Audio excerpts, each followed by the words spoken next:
Hey, come on.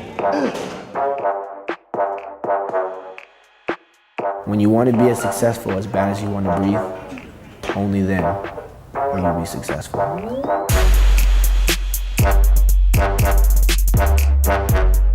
Growing up, I did have a very small frame, very small, very fragile kid. So at the age of like 11, my dad started putting me in the weight room. I mean, I'm saying I couldn't go play with my neighbor until I knocked out 100 push-ups or 100 sit-ups, 100 squats. Like,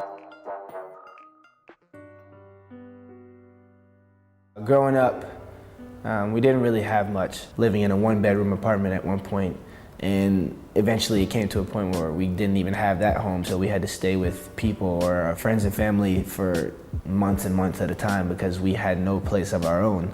And going through a struggle honestly helped me develop a passion, a will for everything that I do today, because knowing that I came from nothing, I have so much to fight for.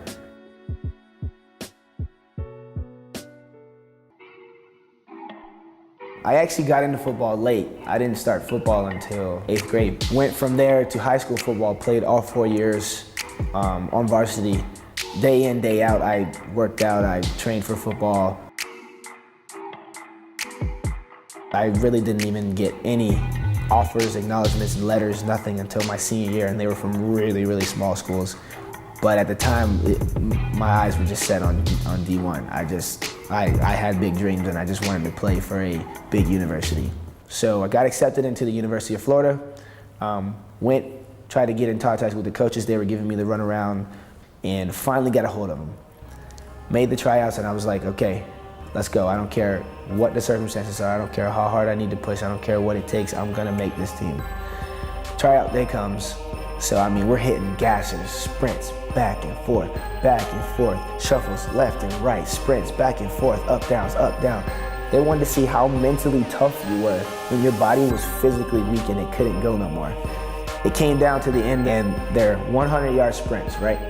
And he goes, the first 4 from the first few waves stay, the rest of you don't make it. So we're moving. First 4, I make the first 4 heat, come back. Make the first 4 heat, make the first 4, make the first 4. Until we got down to 4. And he goes, top 2 guys get the 2 spots that we have in that locker room. The only thing I heard was my heart beating right at that line when he told us to get ready. All I heard was doom, doom, doom, doom. And I saw his mouth get ready to blow that whistle and took off. Didn't see any of the guys next to me. I promise you, I've never run faster in my entire life. The only thing I could see was the end zone straight ahead of me. I get to the end zone, they're still booking, and I sit down at the end zone and I look. Coach comes over and goes, congratulations, shakes my hand. I erupted inside, bro. It was the most exhilarating feeling that I've ever had in my entire life, man. Being a Gator football player, you get the backpack, you get the gear, you walking around campus, everybody's like, oh my God, he plays football, like you just get so much attention. I'm thankful for the opportunity that I was given to just be a part of something so big, you know what I'm saying?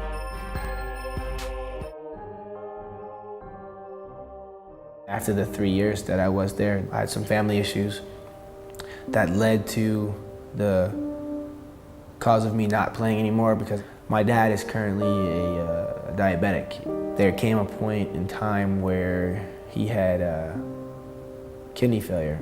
I wanted to go home and visit him as often as I could, so that led to me not being able to play my 4th year. There was a point where I didn't train or do anything football-wise for like 3, 4, 5 months, and I kind of wasn't myself. All because that figure that I look up to was down and was hurt, and it hurt me as well. I had a friend who kind of was going through the same thing that I was. I'll never forget, he told me this, he goes, look, you gotta keep doing what you love until you can't do that anymore. And that has stuck with me, and it burns inside of me. He's like, get your cleats, get your stuff, meet me on the field Tuesday. We're gonna do this. And that kind of like, awoken me out of that like state. I'm like, okay, I got support. I have a reason that I'm doing this. So now we get together and we go all out.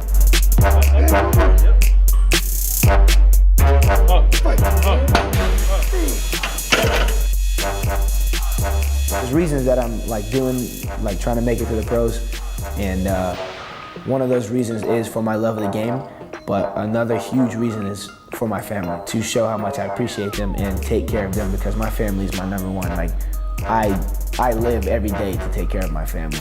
And so until that day comes, I'm gonna keep grinding, I'm gonna keep pushing, I'm gonna keep doing what I need to do to make sure that my family is well off.